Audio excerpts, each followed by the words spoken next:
Then next topic, pressure volume isotherms of carbon dioxide. இது Andrews வந்து அப்படின்ற scientist கண்டுபிடிச்சாரு. கார்பன் டை ஆக்சைடோட ப்ரெஷர் வால்யூம் ஐசோதேர்ம்ஸ் வந்து நம்ம இந்த டாப்பிக்கில் பார்க்கலாம். அதாவது Thomas Andrew give the first complete data on pressure volume temperature of a substance in gaseous state and liquid state. So gaseous ஸ்டேட்லேயும் லிக்விட் ஸ்டேட்லேயும் எக்ஸிஸ்ட் ஆகிற மாதிரி ஃபஸ்ட்டு வந்து ஒரு கிராஃபிக்கல் ரெப்ரசன்டேஷன் வந்து ஆண்ட்ரியூஸ் வந்து அவர் கொடுக்குறாரு. ஸோ நம்ம என்ன அப்படி கிராஃபில் சொல்லியிருக்காங்க அப்படின்றத பார்க்கலாம். ஓகே, இப்போ இதுதான் வந்து ஆண்ட்ரியூஸ் ஐசோதேர்ம், அதாவது கார்பன் டை ஆக்சைடோட ஐசோதேர்முக்கு உண்டான கிராஃப் உனக்கு கொடுத்துருக்காங்க. ஸோ ஃபஸ்ட்டு என்ன சொல்கிறாங்க, அட் லோ டெம்பரேச்சர், அதாவது டெம்பரேச்சர் கம்மியாக இருக்கக்குள்ள, ஃபார் எக்ஸாம்பிள் 13 டிகிரி செல்சியஸில் ப்ரெஷர் வந்து உனக்கு இன்க்ரீஸ் ஆகுது. ஃபஸ்ட்டு இந்த கிராஃபில் வால்யூம்க்கும் ப்ரெஷருக்கும் தான் கிராஃப் வரைஞ்சிருக்காங்க. லோ டெம்பரேச்சர் நம்ம பார்க்குறோம். 13 டிகிரி செல்சியஸில் வந்து பார்த்தீங்க அப்படின்னா ப்ரெஷர் வந்து உனக்கு இன்க்ரீஸ் ஆன மாதிரி இருக்குது. அதாவது இந்த இடத்துல பாருங்கள், இந்த இங்கே வால்யூம் வந்து டெம்பரேச்சர் 13 இருக்கக்குள்ள ப்ரெஷர் உனக்கு இன்க்ரீஸ் ஆகுது. ஆனால் வால்யூம் வந்து பார்த்தீங்க அப்படின்னா டிக்ரீசஸ் அலாங் ஏபி, அதாவது இந்த இடத்துல வால்யூம் வந்து உனக்கு டிக்ரீஸ் ஆகுது. ஸோ இதை வந்து இங்கே பார்த்தீங்க அப்படின்னா பாருங்க, இந்த ஏக்கும் பிக்கும் நடுவில் இருக்க இந்த பிளேஸில் வந்து வால்யூம் டிக்ரீஸ் ஆகுது அப்படின்றத நம்ம தெரிஞ்சுக்கிறோம். And it is a gas until the point P is reach. எது வரைக்கும்னா பி ரீச் ஆகிற வரைக்கும் குறையுது, தென் சடனாக உனக்கு டிக்ரீஸ் ஆன மாதிரி இருக்குது. Then at B, a liquid separate along the line BC, both the liquid and the gas coexist and the pressure remains constant. So இந்த இடத்துல வந்து பார்த்தீங்கன்னா இது கண்டென்சேஷனல் ரீஜன் அப்படின்னு கொடுத்துருக்காங்க. அதாவது கேஸ் வந்து லிக்விடாக மாறிட்டுருக்கு, அந்த டைமில் ப்ரெஷர் வந்து ஒரு கான்ஸ்டண்ட்டாக இருக்குது. எப்போ இந்த சிலேருந்து பிக்கு வர வரைக்கும் உனக்கு கான்ஸ்டண்ட்டாக இருக்குது. தென் அடுத்து ப்ரெஷர் குறையும் போது அது லிக்விடாக மாறுது அப்படின்னு சொல்லி கொடுத்துருக்காங்க. இதே சியில் வந்து பார்த்தீங்க அப்படின்னா gas is completely converted into liquid, அதாவது சியை ரீச் ஆகும்போதே என்ன ஆகுது, லிக்விடாக மாற ஆரம்பிச்சிருச்சு. If the pressure is higher then at C only the liquid is compressed. So இதே நீங்கள் வந்து ப்ரெஷர் இன்க்ரீஸ் பண்ணீங்க அப்படின்னக்குள்ள சி பாயிண்டில் வந்து பார்த்தீங்க அப்படின்னா என்னாகும் அப்படின்னா வெறும் லிக்விட் மட்டும்தான் உனக்கு இருக்கும். அதாவது ப்ரெஷர் இன்க்ரீஸ் ஆகக்குள்ள அட்ராக்ஷன் அதிகமாகக்குள்ள அப்போ லிக்விடாக அது ஃபார்ம் ஆகிடும் உனக்கு. So the successive isotherm show the similar trend. இப்போ இதே மாதிரி வந்து பார்த்தீங்க அப்படின்னா 21 டிகிரி செல்சியஸில் 31 டிகிரி செல்சியஸில் 45 இந்த மாதிரி 35 48 இந்த மாதிரி இதில் வரக்குள்ள முதல்ல வந்து ப்ரெஷர் இன்க்ரீஸ் ஆகுது, அப்புறமா வந்து பார்த்திங்கன்னா வால்யூம் வந்து டிக்ரீஸ் ஆகுது அப்படின்றத நம்ம பார்த்துருப்போம். இந்த சி அப்படின்ற டேர்ம் வந்ததுக்கப்புறம் வந்து பார்த்தீங்க அப்படின்னா உனக்கு என்ன ஆயிடுது, லிக்விடாக மாறுது அப்படின்ற ட்ரெண்ட் தான் எல்லா இடத்துலையும் ஃபார்ம் ஆகும். ஸோ ஒவ்வொரு கிராஃப்லையுமே வந்து பார்த்தீங்க அப்படின்னா ஒரு ஃப்ளாட் ரீஜியன் வந்து உனக்கு இருக்குது. So the volume range in which the liquid and gas coexist become shorter. So அந்த ரெண்டுத்துக்கும் உண்டான கோ எக்ஸிஸ்ட் வந்து எங்கே ஷார்ட்டராக இருக்குது அப்படின்னு பார்த்தீங்கன்னா இந்த 31 பாயிண்ட், அதாவது 31.1 டிகிரி செல்சியஸில் லென்த் இந்த பிளேஸில் தான் வந்து உனக்கு அந்த கிராஃப், அதாவது ரொம்ப லென்த்தாக இந்த இது இல்லாமல் ஷார்ட்டராக உனக்கு இங்கே கொடுத்துருக்காங்க. ஸோ இதை எப்படி சொல்லலாம் அப்படின்னு பார்த்தீங்கன்னா CO2 gas is liquefied completely at this point. அப்போ CO2 வந்து கம்ப்ளீட்டாக இது வந்து லிக்விட் ஆகிடுக்கு எந்த பாயிண்டில், இந்த 31 டிகிரி செல்சியஸில். ஸோ இந்த டெம்பரேச்சரை நம்ம என்ன சொல்வோம் அப்படின்னா liquefaction temperature or critical temperature of CO2 அப்படின்னு நம்ம சொல்லுவோம். ஓகேவா? ஸோ இந்த பாயிண்டில் ப்ரெஷரும் வந்து பார்த்தீங்க அப்படின்னா 73 அட்மாஸ்பரிக் ப்ரெஷராக உனக்கு இருக்கும். இப்போது இந்த 31 இங்கே டாட் பண்ணி கொடுத்துருக்காங்கல்ல இந்த இதில். ஸோ இங்கே ப்ரெஷரும் வந்து பார்த்திங்கன்னா 73 அட்மாஸ்பரிக் ப்ரெஷராக இருக்குது. Above this temperature CO2 remain gas. இந்த டெம்பரேச்சருக்கு முன்னாடி வரைக்கும் பார்த்திங்கன்னா அது கேஸாக இருக்கும், டெம்பரேச்சருக்கு கீழே வரக்குள்ளே வந்து பார்த்திங்க அப்படின்னா உங்களுக்கு லிக்விடாக இருக்குது அப்படின்னு சொல்லி நம்ம தெரிஞ்சுக்கலாம்.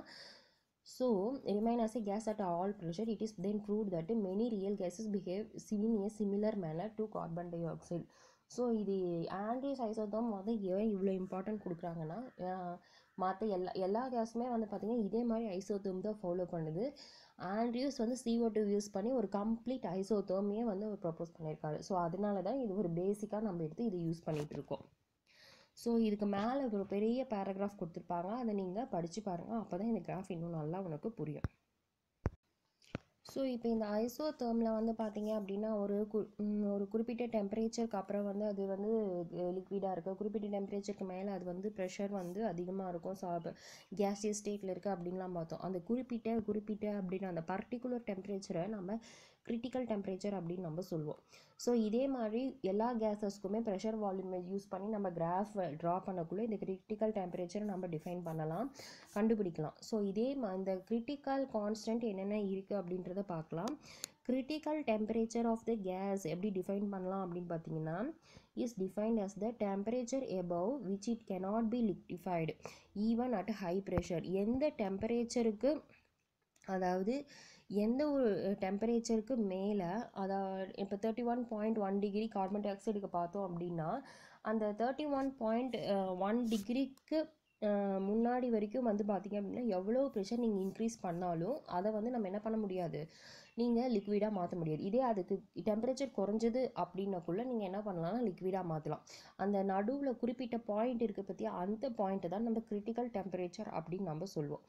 ஸோ அதே மாதிரி கிரிட்டிக்கல் ப்ரெஷர் அப்படின்னா என்ன, கிரிட்டிக்கல் ப்ரெஷரை பிசி அப்படின்னு நம்ம சொல்லுவோம். It is defined as the minimum pressure required to liquefy 1 mole of gas. ஒரு 1 mole of கேஸை எடுத்துட்டு அதை நீங்கள் ஒரு கிரிட்டிக்கல் டெம்பரேச்சரில் லிக்விடாக மாற்றணுன்னா எவ்வளோ ப்ரெஷர் நீங்கள் கொடுப்பீங்களோ அதை நம்ம கிரிட்டிக்கல் ப்ரெஷர் அப்படின்னு நம்ம சொல்லுவோம். சரியா, நல்லா கவனிச்சுக்கோ. கிரிட்டிக்கல் டெம்பரேச்சர் அப்படின்னா பர்டிகுலர் டெம்பரேச்சருக்கு கீழே அது லிக்விடாக இருக்கும், அதுக்கு மேலே அது கேஸாக இருக்கும். அதே மாதிரி ப்ரெஷர் அப்படின்னக்குள்ள கிரிட்டிக்கல் டெம்பரேச்சரில் 1 mole ஆஃப் கேஸை எடுத்து நீங்கள் லிக்விடாக மாற்றணுன்னா அதுக்கு நீங்கள் எவ்வளோ ப்ரெஷர் கொடுப்பீங்களோ அது கிரிட்டிக்கல் ப்ரெஷர். இதே கிரிட்டிக்கல் வால்யூம் அப்படின்னா என்ன, defined as the volume occupied by 1 mole of gas at its critical temperature and critical pressure. Critical டெம்பரேச்சரில் கிரிட்டிக்கல் ப்ரெஷரை யூஸ் பண்ணி நீங்கள் லிக்விடாக மாற்றுறீங்க அந்த கேஸ், அந்த டைமில் அது எவ்வளோ வால்யூம் ஆக்குபை பண்ணியிருக்கோ அதுதான் அதனோட கிரிட்டிக்கல் வால்யூம் அப்படின்னு நம்ம சொல்லுவோம். ஓகேவா? ஸோ ஒரு நிறைய கேஸஸ், சம் ஆஃப் த கேஸஸோட கிரிட்டிக்கல் கான்ஸ்டன்ட் வேல்யூ உனக்கு இந்த பாக்ஸில் கொடுத்துருக்காங்க, அதை பாருங்கள். ஸோ இந்த பாக்ஸில் வந்து பார்த்திங்கன்னா கிரிட்டிக்கல் டெம்பரேச்சர், கிரிட்டிக்கல் ப்ரெஷர், தென் கிரிட்டிக்கல் வால்யூம், அதாவது இந்த ஹீலியம், CO2, தென் oxygen, nitrogen, hydrogen, water, ammonia, ethylene, இந்த மாதிரி நிறைய கேஸஸோட கிரிட்டிக்கல் கான்ஸ்டன்ட் வேல்யூஸ் உனக்கு இங்கே கொடுத்துருக்காங்க. ஓகேவா? இந்த கிரிட்டிக்கல் கான்ஸ்டன்ட் அடுத்தது நம்ம இதுக்கு உண்டான டெரிவேஷன் தான் நம்ம பார்ப்போம். அது என்னன்றது நெக்ஸ்ட் பார்க்கலாம். Such a big derivation. Okay, next topic வந்து derivation of critical constant from van der Waals constant. Critical constant என்னன்னு டெஃபினேஷன் பார்த்துட்டோம்.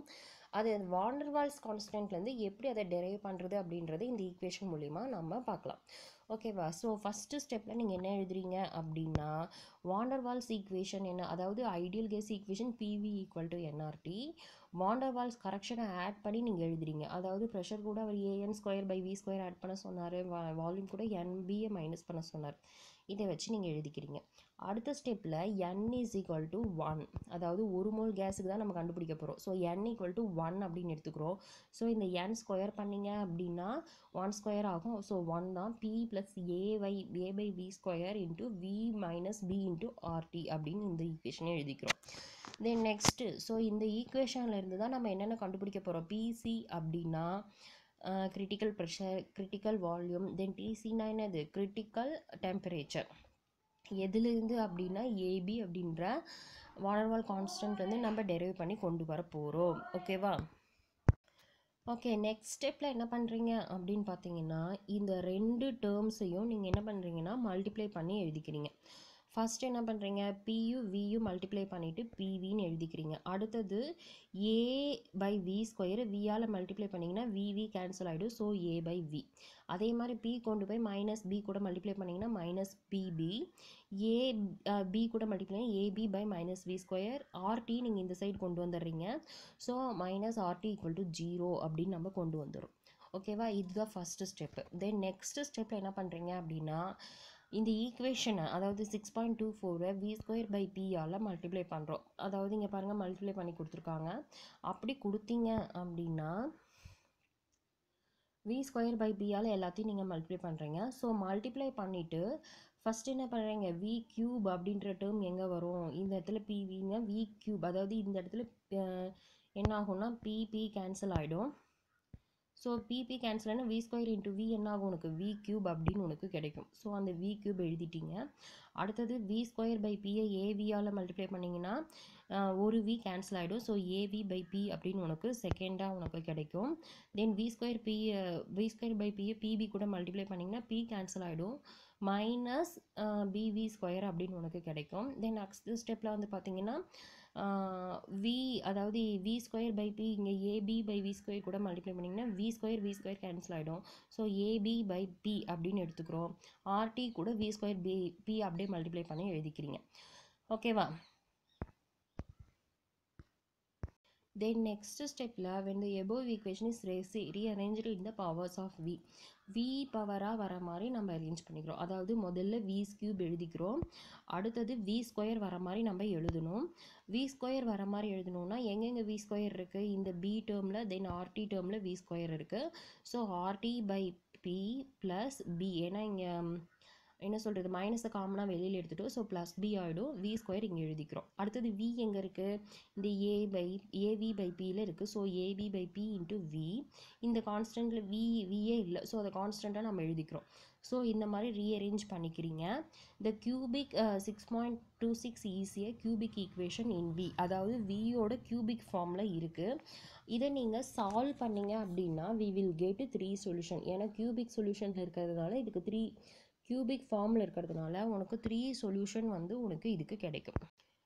அப்போ 3 சொல்யூஷன் உனக்கு கிடைக்கக்குள்ள அட் த கிரிட்டிக்கல் பாயிண்டில் இந்த 3 சொல்யூஷனுமே எதுக்கு ஈக்குவலாக தான் இருக்கும் அப்படின்னு பார்த்தீங்கன்னா விக்கு ஈக்குவலாக தான் அது இருக்கும் அப்படின்ட்டு நம்ம பார்க்குறோம். ஏன்னா கிரிட்டிக்கல் அப்படின்னக்குள்ள அதுதானே மெயினாக நம்ம பார்க்குறோம். ஸோ இந்த 3 types of solution must be equal to the V at critical point அப்படின்னு நம்ம தெரிஞ்சுக்கிறோம். The pressure and temperatures becomes PC and TC respectively. அப்போ கிரிட்டிக்கலில் வந்து விக்கு ஈக்குவலாக இருக்குது அப்படின்னுக்குள்ள அந்த டைமில் இருக்கக்கூடிய ப்ரெஷரோ டெம்பரேச்சரோ அதுவும் கிரிட்டிக்கலாக தான் இருக்கும் அப்படின்றத நம்ம பார்த்துக்குறோம். ஸோ அடுத்த ஸ்டெப்பில் என்ன பண்ணுறோம் அப்படின்னு பார்த்தீங்கன்னா ஸோ அப்போ கிரிட்டிக்கல் டெம்பரேச்சரில் வந்து பார்த்தீங்கன்னா வால்யூம் எதுக்கு ஈக்குவலாக இருக்குது? கிரிட்டிக்கல் வால்யூம்க்கு ஈக்குவலாக இருக்குன்றதுனால வி ஈக்குவல் டு விசி நம்ம எடுத்துக்கிறோம். விசியை நம்ம இந்த சைடு கொண்டு வந்தோம் அப்படின்னா V minus VC equal to 0. இதை நம்ம என்ன பண்ணுறோம்? கியூப் பண்ணிக்கிறோம். வி மைனஸ் விசி கியூப் பண்ணிக்கிறோம். இந்த A minus B whole cube அந்த ஃபார்முலா படி இதை எக்ஸ்பேண்ட் பண்ணி எழுதிக்கிறோம். V cube minus 3vc square by V square plus 3vc square V minus VC cube equal to 0 நம்ம எழுதிக்கிறோம். ஓகேவா? இது 6.27 அப்படின்னு எடுத்துக்கிறோம். அடுத்தது as equation 6.26 is identical with equation, அதாவது இதுவும் கியூபிக் ஃபார்மில் இருக்குது, அதுவும் கியூபிக் ஃபார்ம் 6.26ல் இருக்கிறது. ஸோ ரெண்டுத்தையும் நம்ம என்ன பண்ண போகிறோம்னா எடுத்து ஈக்குவேட் பண்ண போகிறோம். ஸோ அதுதான் நெக்ஸ்ட் ஸ்டெப்பு. ஸோ நெக்ஸ்ட் ஸ்டெப்பில் வந்து பார்த்தீங்க அப்படின்னா ஃபஸ்ட்டு வந்து பார்த்தீங்க அப்படின்னா எப்படி இருக்குது? வி கியூப் ஈக்குவலாக தான் இருக்குது. ஸோ அதை நம்ம விட்டுறோம். அடுத்தது பாருங்கள், வி ஸ்கொயர் டேர்ம் எடுத்து இந்த நம்ம ஈக்குவேட் பண்ணுறோம். வி ஸ்கொயர் அப்படின்னா இங்கே ஆர்டி ப்ளஸ் வி ஸ்கொயர் இருக்குது, இங்கே 3vc வி ஸ்கொயர் இருக்குது. இது ரெண்டையும் நம்ம ஈக்குவேட் பண்ணுறோம். இதை ஈக்குவேட் பண்ணிவிட்டு நீங்கள் கேன்சல் பண்ணீங்க அப்படின்னா உனக்கு விசி கியூப், அதாவது ஓகே இப்போ இதில் இந்த வி ஸ்கொயர் கேன்சல் பண்ணிங்கன்னா 3vc is equal to RTC by PC plus B அப்படின்னு கிடைக்கும். இது 6.28ன்னு எடுத்துக்கோங்க. ஓகேவா? தென் நெக்ஸ்ட் ஸ்டெப்பில் வந்து பார்த்தீங்க அப்படின்னா அடுத்த டேர்மை நம்ம ஈக்குவேட் பண்ணுறோம். அடுத்த டேர்ம் என்னது? V term. இங்கே ஈக்குவேஷனில் அடுத்த வி டேர்ம் வந்து ஏ பை பி இன்ட்டு வின்னு இருக்குது. இங்கே 3vc ஸ்கொயர் வி இருக்குது. இது ரெண்டு ஈக்குவேட் பண்ணக்குள்ள என்ன ஆகும்? இந்த வி கேன்சல் ஆகிடும். ஸோ அப்போ 3vc square is equal to A by PC அப்படின்னு உனக்கு கிடைக்கும். அதே மாதிரி நெக்ஸ்ட் டேர்ம் என்ன இருக்குது? விசி கியூபியும் ஏபி பை பியும் வந்து நீங்கள் ஈக்குவேட் பண்ணிக்கிறீங்க. ஸோ இது லைனாக 6.282930ன்னு ஈக்குவேட் பண்ணிக்கிறீங்க. அடுத்தது ஓகே நெக்ஸ்ட் ஸ்டெப்பில் என்ன பண்ணுறீங்க? இந்த 6.30 ஈக்குவேஷனை 6.29ல் டிவைட் பண்ணுறீங்க. அதாவது VC cube divided by 3vc square AB by PC by ஏபிசின்னு இருக்கும். இதில் இருக்கிறது எல்லாத்தையும் கேன்சல் பண்ணிட்டீங்கன்னா விசி பை 3 ஈக்குவல் டு பின்னு கிடைக்கும். உனக்கு கிரிட்டிக்கல் கான்ஸ்டன்ட் வி வேணும். ஸோ அதனால் that is VC equal to 3b அப்படின்னு நம்ம கண்டுபிடிக்கிறோம். ஓகேவா? இப்போ நம்ம கிரிட்டிக்கல் வால்யூம் கண்டுபிடிச்சிருக்கோம். நெக்ஸ்ட்டு வந்து ஈக்குவேஷன் 6.31 6.29ல் நம்ம சப்ஸ்டியூட் பண்ணுறோம். 6.29 எது? தோ இந்த ஈக்குவேஷனில் அதாவது விசியோட வேல்யூ கிடச்சிருக்கு. அந்த விசியோட வேல்யூ கொண்டு வந்து 6.29 இந்த ஈக்குவேஷனில் நம்ம சப்ஸ்டியூட் பண்ண போகிறோம். ஸோ அப்படி நீங்கள் சப்ஸ்டியூட் பண்ணிங்க அப்படின்னா 3vc² is equal to a/pc தான் அந்த ஈக்குவேஷன். அதில் ஸோ அந்த a/pcயில் உனக்கு என்ன வேணும், pc தான் உனக்கு வேணும். ஸோ pc இந்த சைட் கொண்டு வந்துருங்க, 3v² இந்த சைட் கொண்டு வந்துருங்க. pc ஈக்குவல் டு a/3v² அப்படின்னு வரும். vcக்கு என்ன கண்டுபிடிச்சிருக்கீங்க, 3bன்னு கண்டுபிடிச்சிருக்கோம். ஸோ அதை நீங்கள் சப்ஸ்டியூட் பண்ணிங்கன்னா 3b² ஸ்கொயர் பண்ணிங்கன்னா உனக்கு என்ன கிடைக்கும், 9b² வரும். அடுத்த டேர்மில் என்ன ஆகும்னா a/27b² அப்படின்னு உனக்கு கிடைக்கும். Sir therefore pc is equal to a/27b² அப்படின்னு கிடைக்கும். இது வந்து கிரிட்டிக்கல் ப்ரெஷர். தென் அடுத்தது substituting the values of VC and PC in 6.28 நம்ம சப்ஸ்டியூட் பண்ணுறோம். அப்போ நம்மளுக்கு கிரிட்டிக்கல் டெம்பரேச்சர் உனக்கு கிடைக்கும். ஸோ 6.28 ஈக்குவேஷன் என்ன, 3vc is equal to b + RTC/Pன்னு இருக்குது, பிசின்னு இருக்கும் உனக்கு. ஸோ அப்போ அதில் வந்து பார்த்தீங்க அப்படின்னா 3 × விசியோட வேல்யூ 3bயை நம்ம இங்கே சப்ஸ்டியூட் பண்ணிக்கிறோம். பிசியோட வேல்யூ வந்து a/27b²ன்றதை சப்ஸ்டியூட் பண்ணிக்கிறோம். ஓகேவா. இப்போ இந்த 3bயால் மல்டிப்ளை பண்ணிங்கன்னா 9bன்னு கிடைக்கும். அடுத்தது வந்து பார்த்தீங்க அப்படின்னா இங்கே ஒரு b² அங்கே ஒரு bன்னு இருக்கா, அதை நம்ம என்ன பண்ணுறோம், கேன்சல் பண்ணிங்க அப்படின்னா b அந்த சைடு b² அப்படியே வச்சுக்கிறோம். இந்த +b இந்த சைடு வந்ததுன்னா -b ஆகிடும். ஸோ 9b - b அப்படின்றக்குள்ள இது 8b அப்படின்ட்டு இந்த டேர்ம் மாறிடுது. தென் நெக்ஸ்ட் ஸ்டெப்பில் என்ன பண்ணுறீங்க, RTC/A இந்த 27b² மேலே கொண்டு வந்துடுறீங்க. ஓகேவா. தென் அடுத்த ஸ்டெப்பில் உனக்கு என்ன வேணும், உனக்கு டிசி தான் உனக்கு வேணும். ஸோ டிசி டேர்ம் மட்டும் வச்சுட்டு மீதி எல்லாம் ஒரே சைடு கொண்டு வந்தீங்கன்னா 8. So TC is equal to 8a/27RB அப்படின்னு நம்ம கொடுக்குறோம். ஸோ இப்போ நம்ம இந்த வாண்டர் வால்ஸ் கான்ஸ்டண்ட்டை பயன்படுத்தி விசி, டிசி, பிசி மூணுமே கண்டுபிடிச்சிருக்கோம் நம்ம. So the critical constant can be calculated using the values of van der Waals constant of a gas and vice versa. அதாவது ஏவோட வேல்யூ வந்து 3vc² pc அப்படின்னும், பியோட வேல்யூ vc/3 அப்படின்னும். அதாவது நம்ம ஏபி அப்படின்றது வந்து பார்த்தீங்கன்னா பாருங்கள், எல்லா ஈக்குவேஷன்லையுமே பார்த்தீங்கன்னா ஒன்று ஏ இருக்கும் இல்லைன்னா பி இருக்கும். அது வந்து வாண்டர்வால் கான்ஸ்டன்ட் அப்படின்னு அர்த்தம். இந்த வாண்டர்வால் கான்ஸ்டன்ட்டுக்கு வேல்யூஸ் தான் ஒன்று கொடுத்துருக்காங்க. இந்த கான்ஸ்டன்ட்டோட வேல்யூஸை அப்ளை பண்ணி கிரிட்டிக்கல் கான்ஸ்டன்ட்டோட வேல்யூஸை நம்ம என்ன பண்ணலாம்னா கண்டுபிடிக்கலாம். ஓகேவா. தென் நெக்ஸ்ட் ஒன் வந்து பார்த்தீங்க அப்படின்னா லிக்விஃபிகேஷன் ஆஃப் கேஸஸை எப்படி லிக்விஃபை பண்ணலாம் அப்படின்னு பார்க்கலாம். ஸோ லிக்விஃபை பண்ணுறதுக்கு முன்னே எந்தெந்த இடத்துல நம்ம அது கமர்ஷியலாக யூஸ் பண்ணிகிட்ருக்கோம் அப்படின்னு பார்த்தீங்கன்னா, ஃபஸ்ட்டு வந்து எல்பிஜி, வீட்டில் யூஸ் பண்ணுற எல்பிஜி, என்ன எக்ஸ்பென்ஷன் லிக்விஃபைடு பெட்ரோலியம் கேஸை லிக்விஃபை பண்ணி அங்கே யூஸ் பண்ணியிருக்கோம். அதே மாதிரி ராக்கெட்டில் யூஸ் பண்ணுற ஃபியூவல்ஸை லிக்விஃபை பண்ணி அதுதான் யூஸ் பண்ணியிருக்கோம். ஸோ அப்போ கேஸஸை வந்து லிக்விஃபை பண்ணணும் அப்படின்றது நம்மளுக்கு தேவை இருக்குது. ஸோ அந்த லிக்விஃபை பண்ணுற மெத்தட் எதை பேஸ் பண்ணி இருக்குது அப்படின்னு பார்த்தோன்னா ஜூல் தாம்சன் எஃபெக்டை பேஸ் பண்ணி தான் இருக்குது. ஸோ அவர் தான் வந்து பார்த்தீங்க அப்படின்னா கேஸை எப்படி கூல் பண்ணலாம் அப்படின்னு சொல்லி அவர் கண்டுபிடிச்சாரு. எப்படி கண்டுபிடிச்சார் அப்படின்னா, he observed appreciable cooling when compressed the gas in is forced through the orifice plug into a low pressure region. அதாவது கேஸ் நீங்கள் என்ன பண்ணுறீங்க அப்படின்னா ரொம்ப கூல் பண்ணுறீங்க, கூல் பண்ணிவிட்டு கம்ப்ரஸ் ரொம்ப அழுத்தம் கொடுத்து நீங்கள் கூல் பண்ணக்குள்ள ஒரு ஸ்மால் ப்ளக், ஒரு சின்ன துளை வழியாக அதை வந்து நீங்கள் லோ ப்ரெஷராக இருக்கிற ஏரியாவில் அதை ரிலீஸ் பண்ணிங்க அப்படின்னக்குள்ள அந்த கேஸ் என்னாகும் அப்படின்னா லிக்விடாக மாறிடும். அதாவது நம்ம இங்கே என்னென்னா டெம்பரேச்சரை லோ பண்ணுறோம், ப்ரெஷரை இன்க்ரீஸ் பண்ணுறோம், அந்த கான்செப்ட் தான். ஸோ அப்போ வந்து உனக்கு அந்த எஃபெக்ட்டுக்கு பேர் தான் ஜூல் தாம்சன் எஃபெக்ட்டு. அதுக்கு உனக்கு ஜூல் தாம்சன் எஃபெக்ட்னா என்னன்ற கொஷின் பின்னாடி வருது. ஸோ இதை இந்த ஜூல் தாம்சன் எஃபெக்டை யூஸ் பண்ணி தான் உனக்கு என்ன பண்ணாங்க அப்படின்னா லிக்விஃபிகேஷன் ஆஃப் கேஸை லிக்விஃபை பண்ணுற அந்த மெத்தடை இன்ட்ரடியூஸ் பண்ணுறாங்க. ஸோ இந்த எஃபெக்ட் என்ன, the phenomenon of lowering temperature when a gas is made to expand adiabatically from a region of high pressure into a region of low pressure is known as Joule Thomson effect. அதாவது டெம்பரேச்சரை low பண்ணி அந்த கேஸை நம்ம என்ன பண்ணுறோம், அடிபேட்டிக்கலி expand பண்ண வைக்கிறோம். எக்ஸ்பேண்ட் பண்ண வைக்கக்குள்ளே எந்த ரீஜியனில், ஹை ப்ரெஷர் ரீஜியன்லேருந்து லோ ப்ரெஷர் ரீஜியனுக்கு நம்ம அதை விடக்குள்ளே என்ன ஆகும்னா அது லிக்விடாக உனக்கு மாறும் அப்படின்னு உனக்கு கொடுத்துருக்காங்க. This effect is observe only below certain temperature. எல்லா டெம்பரேச்சரும் கிடையாது, ஒரு குறிப்பிட்ட டெம்பரேச்சர் ஒவ்வொரு கேஸ்க்கும் தகுந்த மாதிரி அந்த கிரிட்டிக்கல் பாயிண்ட்லாம் டெம்பரேச்சர் சொல்கிறோம்ல, அந்த டெம்பரேச்சருக்கு கீழே வந்து பார்த்திங்க அப்படின்னா இந்த நம்ம லிக்விடாக நம்ம மாற்றலாம். This temperature below which a gas obeys Joule Thomson effect. அதாவது எந்த டெம்பரேச்சரில் ஜூல் தாம்சன் எஃபெக்ட்டுக்கு ஒரு கேஸ் ஒபே பண்ணுதோ அதை நம்ம இன்வர்ஷன் டெம்பரேச்சர் அப்படின்னு நம்ம சொல்லுவோம், டிஐ அப்படின்னு நம்ம சொல்லுவோம். டிஐயில் இந்த value, this value is given using van der Waals constant. Van der Waal கான்ஸ்டன்ட்டை யூஸ் பண்ணி தான் இந்த டிஐ நம்ம கால்குலேட் பண்ண முடியும். TI is equal to 2A/RB. இதெல்லாம் 1 மார்க்கில் கேட்பாங்க, ஸோ இதை நோட் பண்ணிக்கோங்க. தென் நெக்ஸ்ட் ஒன் வந்து பார்த்தீங்கன்னா gases like oxygen, helium, nitrogen, then hydrogen, இது எல்லாத்துக்குமே வந்து பார்த்தீங்கன்னா டிசியோட வேல்யூ ரொம்ப லோவாக இருக்குது. So hence Joule Thomson effect can be applied for cooling effectively. So இதெல்லாம் நம்ம என்ன பண்ணலாம் அப்படின்னா கூல் பண்ணி எஃபெக்டிவாக நம்ம லிக்விடாக மாற்றலாம். At the inversion temperature no rise or fall in temperature of a gas occur while expanding. So இந்த இன்வர்ஷன் டெம்பரேச்சரில் வந்து பார்த்தீங்க அப்படின்னா ஒரு ரைஸோ இல்லை அதாவது சடனாக ரைஸ் ஆகிறது இல்லைன்னா சடனாக குறையிறது இந்த மாதிரிலாம் இருக்கவே கூடாது. அப்போ தான் கேஸ் வந்து உனக்கு என்ன ஆகும்னா கரெக்டாக உனக்கு எக்ஸ்பேண்ட் ஆகும். But above the inversion temperature gas get heated up when the allow to expand through a hole. So அதுக்கப்புறமா என்ன பண்ணுறோம் அப்படின்னா ஒரு ஹோல் வழியாக நம்ம அதை எக்ஸ்பேண்ட் ஆக நம்ம அலோ பண்ணுறோம்.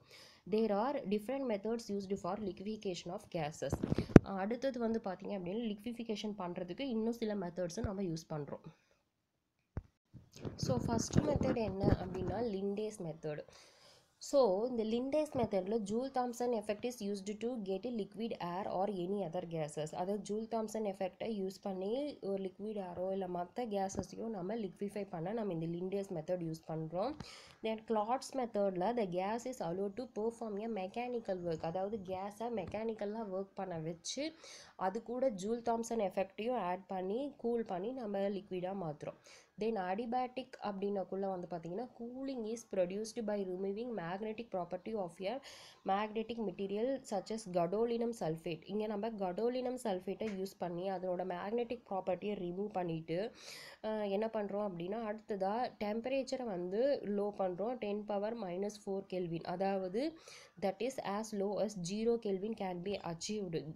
0 டிகிரி செல்சியஸ்க்கு அளவுக்கு டெம்பரேச்சரை குறைச்சி நம்ம என்ன பண்ணுறோம் அப்படின்னா இந்த என்ன சொல்கிறது கேஸை வந்து நம்ம லிக்விடாக மாற்றுறோம். ஸோ இந்த இடத்துல அடிபேட்டிக் அப்படின்னா no transformation of heat or mass. அதாவது ஹீட்டில் எந்த ஒரு சேஞ்சுமே இருக்காது. ஸோ அதாவது டெம்பரேச்சர் மாறாமல் இருக்கிறத நம்ம அடிபேட்டிக் அப்படின்னு நம்ம சொல்லிகிட்ருக்கோம் இங்கே. ஸோ இதுதான் அடிபேட்டிக் ப்ராசஸ் அப்படின்னு சொல்லுவோம். ஓகே ஸ்டூடெண்ட்ஸ், இந்த லெசன் இதோட ஃபினிஷ் ஆகுது. இந்த ஃபிசிக்கல் கெமிஸ்ட்ரியில் இந்த கேஷியஸ் ஸ்டேட் அப்படின்றது கம்ப்ளீட்டாகவே உனக்கு நியூ டேர்ம் தான். லாஸ்ட் இயர் நீங்கள் 10th படித்ததோட உன்னால் என்ன பண்ண முடியாதுன்னா ரிலேட் பண்ண முடியாது, நியூ டேர்ம்ஸாக தான் உனக்கு இருக்கும். ஸோ நீங்கள் கொஞ்சம் என்ன அப்படின்னா இதில் மெமரிலாம் நீங்கள் பண்ண முடியாது. ஸோ மெமரி பண்ணி எழுதணும் அப்படின்னு நினைக்கிறவங்களுக்கு இந்த லெசன்லாம் ஹெல்ப் பண்ணாது. லெசனை புரிஞ்சால் மட்டும்தான் நீங்கள் என்ன பண்ண முடியும் அப்படின்னா நீங்கள் படித்து எழுத முடியும். ஆனால் புரிஞ்சிருச்சு அப்படின்னா இதை மாதிரி ஒரு ஈஸியான லெசனை நம்ம பார்க்கவே முடியாது. ஃபிசிக்கல் கெமிஸ்ட்ரி பொறுத்த வரைக்கும் புரிஞ்சு படித்தோம் அப்படின்னா ரொம்ப ஈஸியாக எழுதலாம். ஓகே, இந்த லெசனில் என்னென்ன பார்த்தோம்? ஃபஸ்ட்டு கேஸ் லாஸ் பார்த்தோம், பாயில்ஸ் லா பார்த்தோம், சார்லஸ் லா பார்த்தோம், தென் கெய்-லூசக் லா பார்த்தோம். அடுத்தது என்ன பார்த்தோம்? அவகேட்ரோ ஹைப்போதெசிஸ் பார்த்தோம். தென் நெக்ஸ்ட் ஒன் வந்து பார்த்தீங்க அப்படின்னா வேறு என்ன பார்த்துருக்கோம்? ஐடியல் கேஸ் ஈக்குவேஷன் பார்த்தோம். ஐடியல் கேஸ் ஈக்குவேஷன் பார்த்ததுக்கு அப்புறமா வந்து பார்த்திங்கன்னா Dalton's law of partial pressure பார்த்துருக்கோம், அதனோட அப்ளிகேஷனும் பார்த்தோம். தென் கம்ப்ரெசபிலிட்டி ஃபேக்டர் பார்த்தோம். தென் அதுக்கு முன்னாடி டிஃப்யூஷன் அண்ட் எஃப்யூஷன் பார்த்துருக்கோம். தென் டீவியேஷன் என்னென்ன ஐடியல் கேஸ் பிஹேவியரில் பார்த்துருக்கோம், அந்த டீவியேஷனை கால்குலேட் பண்ண கம்ப்ரெசபிலிட்டி ஃபேக்டர் என்னென்னு பார்த்துருக்கோம். Then next one van der Waals correction, pressure correction, volume correction நம்ம பார்த்துருக்கோம். அதை யூஸ் பண்ணி ஐடியல் கேஸ் ஈக்குவேஷனை எப்படி அவர் கரெக்ட் பண்ணி மாற்றி எழுதினார் அப்படின்றதையும் நம்ம பார்த்தோம். ஓகேவா? தென் அடுத்தது ஆண்ட்ரியூஸ் ஐசோதேர்ம் பார்த்தோம். ஸோ அந்த ஆண்ட்ரியூஸ் ஐசோதேர்மில் வந்து critical temperature, critical pressure, critical volume இது எல்லாமே நம்ம பார்த்துருக்கோம். ஸோ அடுத்தது வாண்டர்வால் கான்ஸ்டன்ட்டை யூஸ் பண்ணி இந்த கிரிட்டிக்கல் டெம்பரேச்சர், ப்ரெஷர், வால்யூம் இதனோட வேல்யூஸ் எப்படி கண்டுபிடிக்கலாம் அப்படின்ற டெரிவேஷனை நம்ம பார்த்துருக்கோம். அடுத்தது கேஸை எப்படி லிக்விஃபை பண்ணுறோன்ற மெத்தட், அதாவது எப்படி லிக்விஃபை பண்ணுறோம் by using Joule Thomson effect Joule Thomson effect மூலிமா லிக்விஃபை பண்ணுறோம். அது அந்த எஃபெக்டை யூஸ் பண்ணி 3 டிஃப்ரெண்ட் மெத்தட்ஸை லிக்விஃபை பண்ணுறோன்னு பார்த்தோம். ஃபர்ஸ்ட் ஒன்று என்னது Linde's method, Claude's process and adiabatic process. இந்த 3 ப்ராசஸ்லேயும் லிக்விஃபை பண்ணுறோம் அப்படின்றத பார்த்தோம். ஸோ இதோட உனக்கு இந்த லெசன் முடியுது. அடுத்தது இந்த சம்மரி பேஜ் பாருங்கள். இதில் இந்த பாக்ஸ் வந்து ரொம்ப ரொம்ப இம்பார்ட்டண்ட்டு. இப்போ பாயில்ஸ் லா அப்படின்னா வந்து இந்த PV is equal to constant, இதெல்லாம் வந்து நீங்கள் 1 மார்க்கில் சூஸ்லலாம் உனக்கு கேட்பாங்க இதெல்லாம். ஸோ இந்த பாக்ஸை வந்து ஃபுல்லாக படிச்சுக்கோங்க. நம்ம உள்ளே என்ன படித்தோமோ அதை தான் சிம்பிளிஃபை பண்ணி உனக்கு கொடுத்துருக்காங்க. சார்லஸ் லானா என்ன, கெய்லூஷக் லானா என்ன, இதை கம்பைனாக எடுத்துக்குள்ளே எப்படி, எல்லாமே உனக்கு இங்கே கொடுத்துருக்காங்க. ஸோ இந்த எப்பயுமே ஒரு லெசனுக்கு சம்மரி வந்து நீங்கள் படிங்க. அதுலேயே ஒரு 2-3 கொஷின்ஸ் இருக்கும். அதாவது சம்மரி கம்மியாக இருந்தது, அதாவது முக்கியமான கொஷினுக்குலாம் டெஃபினிஷன்லாம் சம்மரியில் நீட்டாக கொடுத்துருப்பாங்க. ஸோ அதெல்லாம் நீங்கள் பார்க்கலாம். இதில் சம்மரி நல்லா ரீட் பண்ணுங்கள். தென் நெக்ஸ்ட்டு ஒன்று வந்து பார்த்தோம் அப்படின்னா, இந்த லெசனை பொறுத்த வரைக்கும் புக் பேக் கொஷினில் வந்து ஒரு 25 to 30 கொஷின்ஸ் வந்து உனக்கு புக் பேக்கில் இருக்குது. இந்த 30 கொஷின்ஸில் வந்து உனக்கு தியரி கொஷின்ஸ் வந்து உனக்கு ஒரு 20 கொஷின் இருக்கும். சம் வந்து ஒரு 10 இருக்கும். ஓகேவா? ஸோ இந்த சம் எல்லாமே வந்து நம்ம புக்கில் பார்த்த மாடல் மாதிரி தான் இருக்கும். ஸோ அதையும் நீங்கள் போட்டு பாருங்கள். கொஷின் ஆன்சர் எல்லாமே நீங்கள் படித்து எழுதி பாருங்கள். ஓகேவா? ஒரு கொஷினாக மனசு எனக்கு சம் போட முடியல அப்படின்னா கூட தியரி கொஷினும் நல்லா கான்சென்ட்ரேட் பண்ணுங்கள். ஏன்னா இதில் பொறுத்த வரைக்கும் தியரி நல்லா படிங்க. அதை விட தியரி கொஷின்ஸ் ரொம்ப இம்பார்ட்டண்ட் உனக்கு. ஸோ இதில் இருக்க புக் பேக் கொஷினை ஃபுல்லாக நீங்கள் படித்து எழுதி பாருங்கள். ஓகேவா? எழுதி பார்த்தீங்கன்னா மட்டும்தான் உனக்கு தெரியும். எஸ்பெஷலி வந்து த வாண்டர்வால்ஸ் கிரிட்டிக்கல் கான்ஸ்டன்ட் டெரிவேஷன் லாஸ்ட்டாக ஒரு பெரிய கொஷின் பார்த்தோம்ல, அந்த கொஷினை பார்த்தே 3 தடவை எழுதி பாருங்கள். ஸோ 3 டைம்ஸ் நீங்கள் எழுதி பார்த்தீங்க அப்படின்னா ஆட்டோமேட்டிக்காக உனக்கு ஈஸியாக வரும். பார்க்குறதுக்கு தான் பெருசாக இருக்கும்.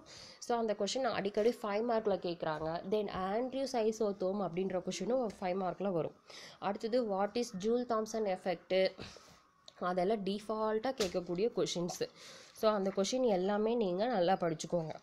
அடுத்தது வந்து பார்த்தோம் அப்படின்னா வாட் இஸ் கம்ப்ரெசபிலிட்டி ஃபேக்டர், இது எல்லாமே புக் பேக்லேயும் இருக்கும். நல்லா கான்சென்ட்ரேட் பண்ணி படிங்க. படிச்சிங்கன்னா தான் உனக்கு புரியும். 11th இம்பார்ட்டண்ட் இல்லை அப்படின்னு யாரும் கேர்லெஸ்ஸாக இருக்க வேண்டாம். இப்போ நீங்கள் இதை படிச்சிங்கன்னா தான் 12th வர சிலபஸ் உனக்கு ஈஸியாக இருக்கும். ஸோ 12th நீங்கள் நல்லா படிக்கணும் அப்படின்னா 11th நீங்கள் நல்லா படிங்க, புரிஞ்சு படிங்க. Okay, thank you.